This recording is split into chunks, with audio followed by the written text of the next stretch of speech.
know, about once a week here at Lighthouse Books, we get a call from somebody who says, you know, I found this old framed map up in the attic, and I'm wondering if it's really old or whether it's something that was done yesterday.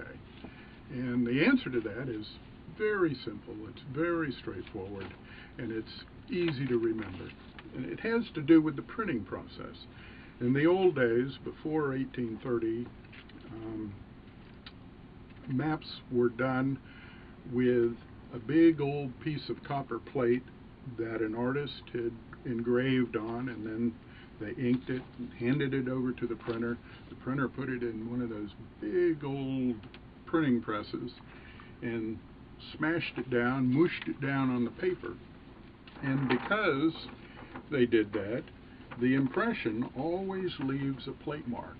That is to say, a little indentation that you can actually feel with your finger. So I always have people take it out of the frame or put it on a table and see if they can feel around the edges whether or not there is that plate mark. And that's the way that you tell if something is indeed of an older age.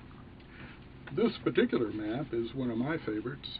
It's from 1600 or thereabouts, and it is the first printed map of Florida in the southeast. Because they have all these little Indian villages up around Mississippi and Tennessee and that sort of thing, we can tell that indeed the sources for this was probably somebody from the DeSoto expedition.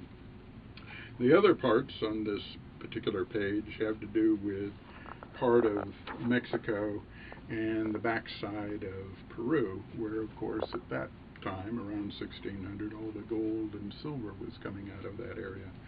So this is a real important map to the Spanish authorities of that particular time period. But the thing to really remember is that if you can feel around the margins that little plate mark, you'll know that your map or your print is genuinely old, genuinely printed before 1830.